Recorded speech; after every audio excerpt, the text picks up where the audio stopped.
So as you gain more experience on your fitness journey, you'll realize just how difficult it is to build lean muscle. I mean, look around most commercial gyms. There are very few well-developed physiques. The majority of people there are going to be either skinny fat or overweight with very little muscle.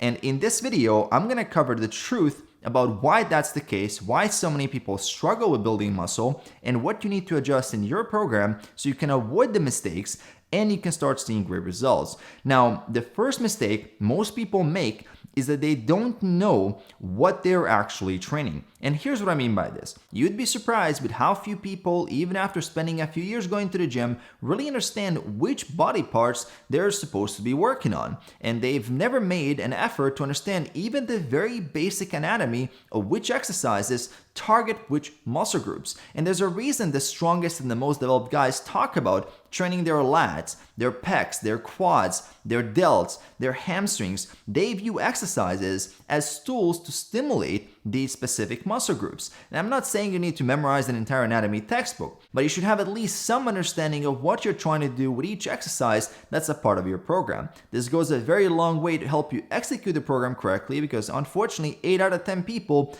don't perform their exercise with good form. And you'll spend the exact same amount of time in the gym either way. You can do that with proper form and see results, or you can choose to ignore form, see minimal results, end up wasting your time, and on top of that, risking injury. So if you want above average results, become a student of good form. Focus on mastering each of the exercises you have in your program, and this will make a massive difference when it comes to building muscle.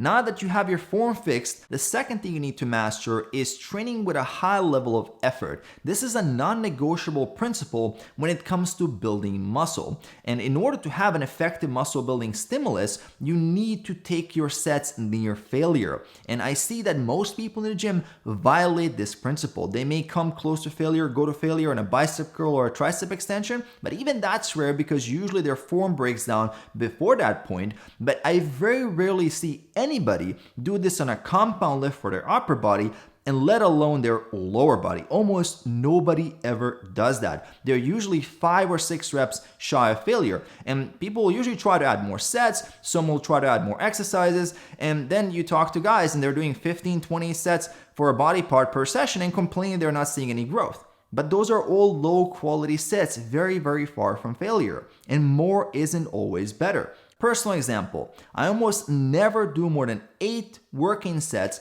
for a body part in one workout session. It's usually 2 exercises, 3 to 4 sets per exercise, and I'm done. I'm there with a clear intent, I'm focused, I'm on a mission to make the most out of the sets that I have. So instead of getting sucked into the world of more and more sets, more and more exercises, more and more variations, take a step back and start looking at the quality of your reps and sets. If you're someone with a couple of years of training experience, and if you're doing more than 10 sets for a body part in one workout session, you're probably doing a lot of low quality work. And instead of that, you should focus on good form, full range of motion, controlling the tempo, taking those sets near failure, so with high levels of effort, making sure you're hitting the like button, adding progressive overload on top of that, and I promise you, you will start seeing way more muscle growth. Now, the third mistake that often gets in the way of training quality is doing too much cardio during warm-ups. I often see guys drenched in sweat after 25-30 minutes on the elliptical, then they throw in another 10-15 minutes of foam rolling and stretching, and by the time they're supposed to lift weights, they're either completely exhausted and they can't keep up,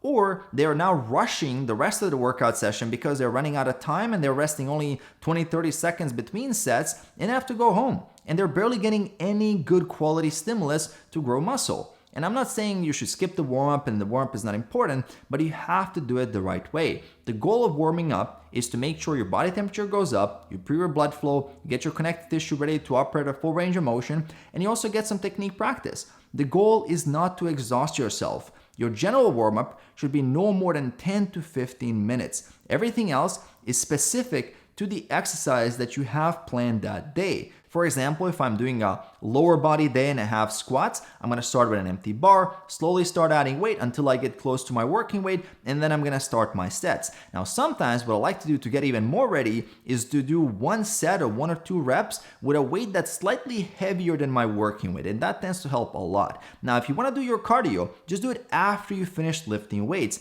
That way you can get it done without negatively affecting your strength training quality. Now, the fourth reason why so many people are struggling with seeing great results is due to suboptimal recovery. And there are three main pillars for good recovery. The first one is nutrition. For muscle growth, ideally we would be in about 100 to 200 calorie surplus every single day. But here's the thing, if you have body fat you want to lose, you need to be in a calorie deficit. And the least you can do here is avoid crash diets and aggressive calorie deficits. So be a little bit more patient with your fat loss and it's going to pay off. The other thing you can do is maintaining a high protein intake. My recommendation is 1 gram per pound of your target body weight.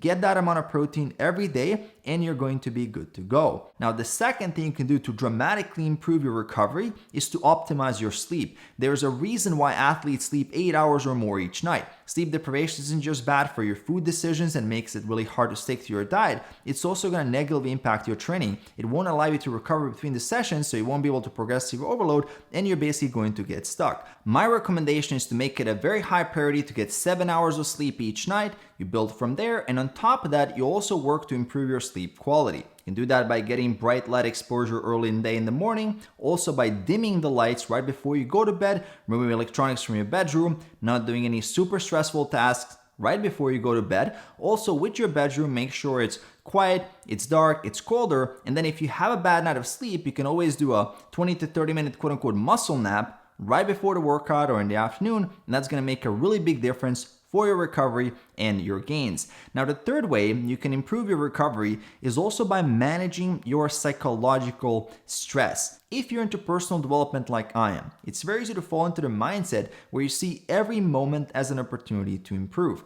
Every minute of the day has to be maximized. There's no time to relax, no time to play, no time to simply chill out. If you're not working hard toward your goals, there's a fear of missing out. And while a hard-working attitude is very important to achieve success, this consistent pressure we put on ourselves without any way to dissipate it does add up to a lot of psychological stress, which will not only negatively affect your gains, but your life overall. And balance is really the key. As difficult as it is to achieve, we should all be striving to get there, because the point isn't to just stop caring about our goals and improving ourselves, it's to invest some of our time into psychologically relaxing activities. Same as we have a training deload after we've been training really hard in the gym and we need to let our bodies recover. Same as we have a diet break when we're dieting really hard and want to go to maintenance for a while. Well, consider this a quote-unquote mental deload where you're managing your psychological stress, which will help you get more creative, enjoy the process a lot more, be more productive, and see better gains. Also, what's going to help you see better gains is making sure you hit that subscribe button below, and then notifications by hitting the bell icon. Details for coaching if you want to work with me on description below. Also leaving another video that you're going to enjoy a lot here at the end. So check out that video and I'm going to see you right there.